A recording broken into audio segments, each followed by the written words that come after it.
Issues of the day under T-Radar is joining us from Wellington today. Hello, T-Radar. It's cold. It is... I have a single cold ear. What? Really? Well, I guess... Yes. Well, the phone, I suppose, is warming up the other one. Yes, I know, and the problem with that is I'm thinking, ear is warm, that's good, Yeah. but why is it being warm? It's not because I'm pressing something against it, it's the gentle, soothing warmth of the phone up against my ear, and while it's a charming sensation, you can't help but think, it's my brain being sickened with cancer. It's like strapping a little microwave to your face. Yeah, exactly. I want to sort of have one of those weird ear muffler things on my other ear to compensate for it, but I haven't. Well, it could be worse, T-Radar. You could be dead, like the guy, the whistleblower for News of the World. Could be, and they're saying there's no sort of suspicious circumstances to this, and a terrible thing. He was one of the guys who sort of outed it, and I think, sorry about the traffic, by the way, that's Wellington. Yeah, well, it's Wellington on the move. Transport. Yeah. It is on the move. One of the guys is saying, I was paid to go out on drinks and drugs binges with celebrities and things like that, and the whole thing is slightly sordid. And the worst part of it, I don't know if you've been watching any of the excerpts. There was a segment on Fox News in the States, also a Murdoch-owned operation, where they had a couple of guys, one of the commentators and, another sort of supposed expert about something, come on and go, look, people just need to get over this. The CIA was hacked, some of the banks, all of this, and, they were all sort of doing something about it. You go, no, hang on, they were hacked. They weren't the hackers. Yeah. And so the view over there is that it's an overblown kind of nothing story. Well, of course they're saying that. They're a Murdoch-run television station, but it's all going very badly pear-shaped with, various people being arrested and called in. But it's interesting, the public didn't, the consensus seems to be they didn't really care when it was celebrities, they didn't really care when it was royalty, but as soon as it became ordinary folk, then they began to care. But some of the, the stories of hacking into people's phone things, not just with the poor little murdered folk and people killed in bombings and things, but into celebrities' voicemails and things like that. Did we really have that kind of craven desire for knowledge?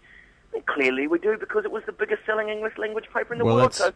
That's what right. Does it say about us? And I heard a commentator saying the other day, this sort of thing couldn't happen in New Zealand because we don't have an appetite for this type of news.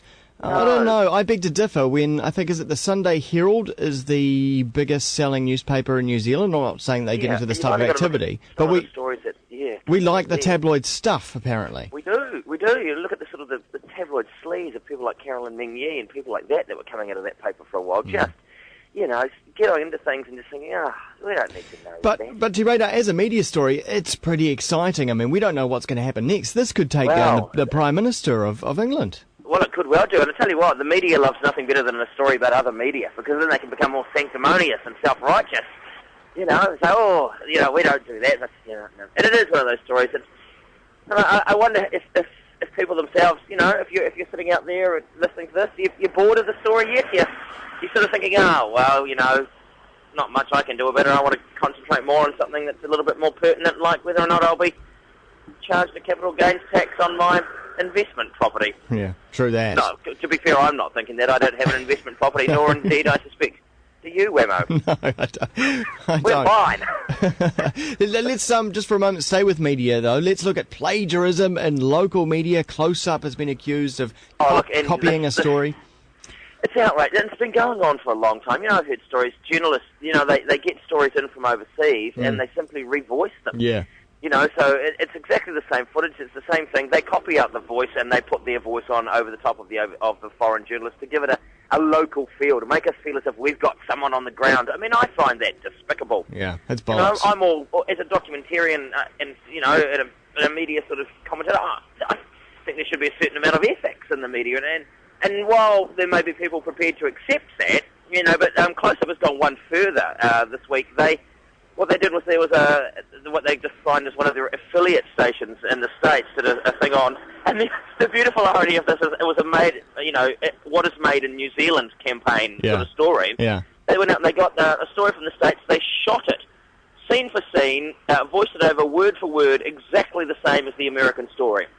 It was sort of Sideswipe had it, and you could go on there and you could click on the American video and watch that, and then it would cut to the Close Up story. Just unbelievable. There is absolutely no way you cannot say that that was not outright theft of a story. I mean, maybe let's not say theft. All right, let's say plagiarism. Yeah.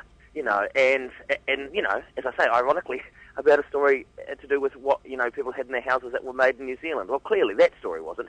The basis of it, I could understand if they went, "Oh, look, that's a good angle for something. Let's do that." But shot for shot, word for word, come on. Quite crazy, isn't it? There was an apology last night from Mark Sainsbury at the end of the close-up program. Of course, at the end, yes, never at the beginning. Was he suitably po-faced?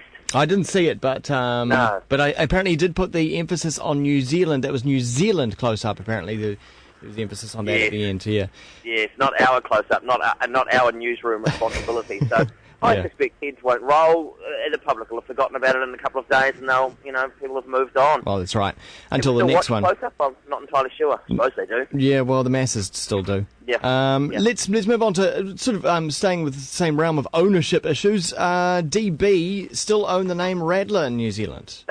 You're a beer drinker, Wammo. I love a good, nicely brewed craft beer. Oh, I tell you what, last night I settled into my hotel room with one of the IPA, Epic Armageddon IPAs. Good beers. Oh, punched in the face with the aroma and the flavour and the hoppiness. And earlier in the night I had a wonderful sort of an Emerson's IPA as well, I think it was.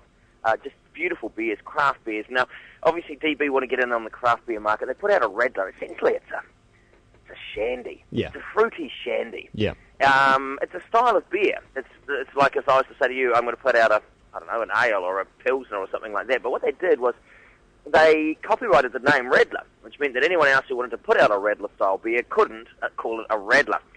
This went back to the sort of the intellectual property people, and astoundingly, they came back and went, "Yep, no, that'll be fine. You can have that name." Much the sort of the disgust of right-thinking beer connoisseurs throughout the world. Yeah, apparently the people who made the decision were the same people who made the decision in the first place that they could have the name and keep it. Yeah, it's I find it absolutely astounding that you can copyright a brand of beer. Yeah, it would be like copywriting lager, right? Yes. Yeah. Yes, it would. Same thing. Yeah. Yeah.